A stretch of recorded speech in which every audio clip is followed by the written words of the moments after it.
विपक्षी दल हैं उनके साथ जो है वो आज महागठबंधन को लेकर पहली बैठक होने जा रही है, तो जाहिर तौर पर भारतीय जनता पार्टी के लिए एक बड़ी चुनौती जो है वो खड़ी होने जा रही है। इसी पर बातचीत करने के लिए हमारे साथ मौजूद हैं कैबिनेट मंत्री रणजीत सिंह चौटाला। सर, किस तरीके से देखते हैं, एक बड़ी चुनौती जो है वो सामने भारतीय जनता पार्टी के सामने आकर खड़ी हो जाएगी, जिस तरीके से आज जो महागठबंधन की जो पहली मीटिंग होने जा रही है इसमें लगभग 13 विपक्ष के बड़े नेता जो हैं वो शामिल हो रहे हैं। देखिए, किसी भी नेता की गुडविल हो तो उसके आगे चलता है। एनटी रामाराव की गुडविल थी तो आगे बढ़ा। वीपी सिंह जब इस्तीफा दे के आए तो उन्हें हाथों हाथ लोगों ने उठाया। जब देवीलाल हरियाणा से जीते तो पूरे देश को एकदम उन्हें नेता मान लिया। देखिए, नीतीश कुमार जो पहले लालू जी के साथ हुए, लालू जी की सीट ज़्यादा थी, उसके बाद उन्हें चीफ मिनिस्टर मान दिया। फिर लालू जी से एक रात में फैसला तोड़ के बीजेपी से समर्थन दे दिया। फिर बीजेपी को धोखा दे के फिर उसके साथ गए। नीतीश तो अपनी सीट भी नहीं बचा पाएंगे। उनकी पब्लिक में क्रेडिबिलिटी, अकाउंटेबिलिटी चाहिए। वहाँ तेजस्वी यादव का वोट बैंक है, पर नीतीश तो जीरो हो गए। जब लीडर ही जीरो हो तो उसके बाद देखिए, फौज में सेनापति, अगर जिस फौज का सेनापति नहीं हो, उस फौज की ऐसी स्थिति हो जाती है जैसे भेड़ बकरियों के झुंड के बिना गवाले के, कोई सेनापति नहीं है। देखिए, फाइट कांग्रेस से है, राहुल गांधी को बुला नहीं रहे। बाकी इस राहुल गांधी से चिढ़ के सब इकट्ठे हो रहे, इनके पास कुछ है नहीं। राहुल गांधी कर्नाटक में जीते, देश में जीते। अगली लड़ाई मोदी जी और राहुल गांधी में है। इनका कोई नोटिस ही नहीं ले रहा। उन्हें अपनी सीट भी नहीं है, बिहार में 3 सीट भी नहीं आने की। जिस तरीके से आपने सर सेनापति का जिक्र किया, वो सेनापति नीतीश कुमार ही हैं, जिनके कहने पर 13 विपक्षी दल जो है वहाँ पर इकट्ठे हो रहे हैं। चाहे हम टीएमसी की नेता ममता बनर्जी की बात कर लें, राहुल गांधी, अगर कांग्रेस का जिक्र करें तो खड़गे उनकी तरफ से कौन से नुमाइंदा जो है वो इस मीटिंग में शामिल होगा, आरजेडी, तमाम विपक्षी दल जो बड़े नेता हैं वो लगातार इस मीटिंग में शामिल हो रहे हैं। और खासतौर पर यह भी कहा जा रहा है कि 1:1 की थ्योरी को जो है वो अपनाया जाएगा। जिस तरीके से यदि भारतीय जनता पार्टी का किसी एक सीट पर जो है वो एक नुमाइंदा उतारती है, एक उम्मीदवार को उतारती है, तो सभी विपक्षी दल जो है वो एक उम्मीदवार, साझा उम्मीदवार जो है वो भारतीय जनता पार्टी का अगेंस्ट उतारेंगे। इस रणनीति को किस तरीके से देखते हैं? देखिए, सारी अपोजिशन एक ही बात पे कि किसी अब एक आदमी का अपना कोई वो रहा नहीं, तो वो ये देख रहे हैं कि हम बुरे क्यों बने। इन्विटेशन है तो चलो सेरिमोनियल जाएं। देखिए, मैं आपको एक उदाहरण दे रहा हूँ। 77 में 3 आदमी सबसे बड़े थे जब जनता पार्टी बने। उस वक्त सबसे बड़े नेता थे मोरारजी देसाई, चरण सिंह और उसके बाद बाबू जगजीवन और वाजपेयी जी। 4 नेता थे। वो चारों लोगों ने एक तरफा मैंडेट दिया। यूपी के 85 पूरा नॉर्दर्न इंडिया साफ कर दिया था। कांग्रेस के खिलाफ एक लोगों ने उस जो एक इमरजेंसी एक्सेस थी उसके खिलाफ रिबट करा, और इतना बड़ा गठबंधन 1.5 साल में टूट गया। दूसरी बार 1989 में चो देवीलाल ने एक गठबंधन बनाया। उसमें 3 सबसे बड़े सेनापति थे। चो देवीलाल थे, वीपी सिंह थे और चंद्रशेखर थे। वो 2 साल चली।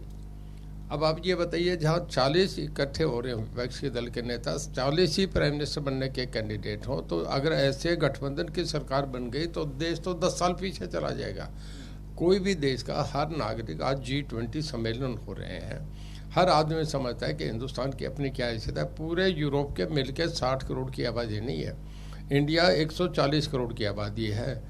जितना G20 में सब वर्ल्ड की पूरे वर्ल्ड पावर आ रही है, उन्हें मार्केट चाहिए। हर आदमी इंडिया को हाथों हाथ। इंडिया वर्ल्ड की 5वीं इकॉनमी बन गई, ये दूसरी तीसरी इकॉनमी बनने जा रही है। इन गठबंधन के देश तो देश का नाश पिट जाएगा, कोई होगा ही नहीं, कुछ नहीं होने का। मैं नहीं मानता इस बात में कुछ है। ये वो मायावती का कुनबा है, 3 दिन में बिखर जाएगा।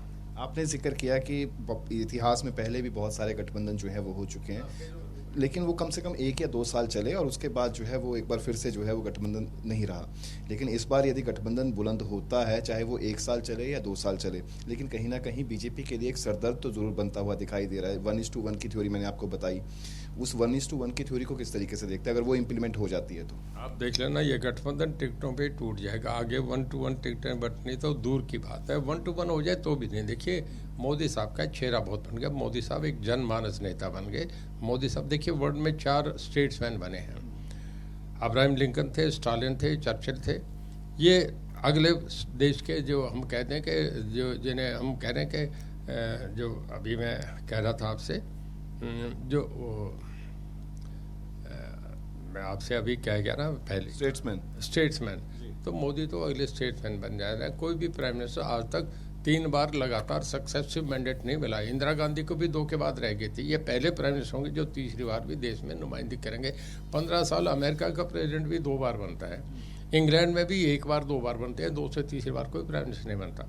इतने बड़े मैंडेट में वर्ल्ड का सबसे बड़ा डेमोक्रेटिक सेटअप, 140 करोड़ की आबादी, उसमें तीसरी बार बनना बहुत बड़ा है। जनता से बड़ा तो कोई नहीं है।